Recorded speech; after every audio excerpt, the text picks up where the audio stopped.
మనం ఇప్పటి వరకు కూడా చూస్తే 110 స్థానాల్లో ఆధిక్యంలో కొనసాగుతోంది. 23 స్థానాల్లో గెలుపు ఖరారైనటువంటి పరిస్థితి.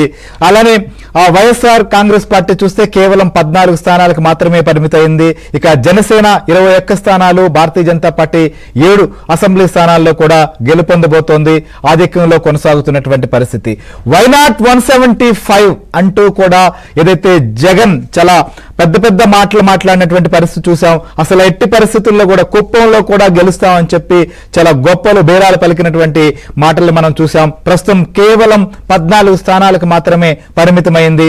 ప్రతిపక్ష నేత హోదా కూడా కోల్పోయినటువంటి పరిస్థితి వైసీపీది. ఇప్పటి వరకు వచ్చినటువంటి ఫలితాలు చూస్తే మనం చూస్తున్నాం. ఆంధ్రప్రదేశ్ లో అతిపెద్ద పార్టీగా తెలుగుదేశం పార్టీ 133 స్థానాలకు పైగా గెలిచేటువంటి పరిస్థితులు కనిపిస్తోంది. ఇక జనసేన 21 స్థానాల్లో గెలవబోతున్నటువంటి పరిస్థితి. లీడ్ చూస్తే ఇక వైసీపీ ఇప్పటి వరకు ఉన్న దాని ప్రకారం చూస్తే 14 స్థానాల్లో మాత్రమే లీడ్ లో ఉంది.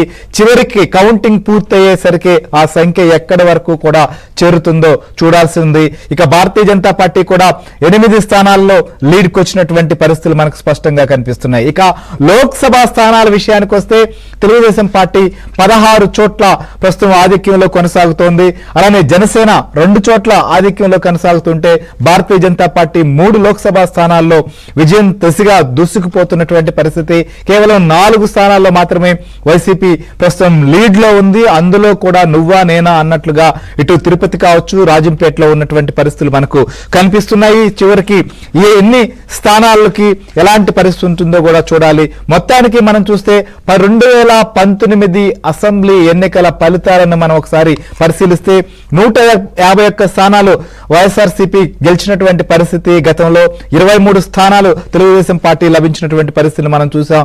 ఈసారి అంతకంటే ఎక్కువగా తెలుగుదేశం పార్టీ గెలవబోతోంది. కూటమి గెలవబోతున్నటువంటి పరిస్థితి మనకు కనిపిస్తోంది. గతం కంటే ఏదైతే ప్రతిపక్ష పార్టీగా 23 స్థానాలకే వచ్చాయని చెప్పి చాలా హేళన చేసినటువంటి పరిస్థితులను మనం చూసాం. ఇప్పుడు అంతకంటే తక్కువ స్థానాలకే పరిమితమైనటువంటి పరిస్థితులు మనకు కనిపిస్తున్నాయి. కాలం చాలా బలమైనది. ఎవరికి ఎలాంటి పాఠం నేర్పించాలో కూడా ఖచ్చితంగా నేర్పిస్తుందన్న దానికి ఈ ఎన్నికల ఫలితాలే మనకు ప్రత్యక్ష నిదర్శనం. ఇక జాతీయ స్థాయిలో కూడా మనం చూస్తున్నాం. ఎన్డీఏకి ప్రస్తుతం ఆధిక్యంలో కొనసాగుతోంది. 290 స్థానాల్లో ప్రస్తుతం ఆధిక్యంలో ఉంది. ఇప్పటి వరకు ఒకటి ఏకగ్రీవం కాగా మరొకటి గెలుపు ఖరారైనటువంటి పరిస్థితి. ఇక ఇండియా కూటమి కూడా 233 స్థానాల్లో ఆధిక్యం ప్రదర్శిస్తోంది. ఒక స్థానం ఆల్రెడీ గెలిచినటువంటి పరిస్థితి.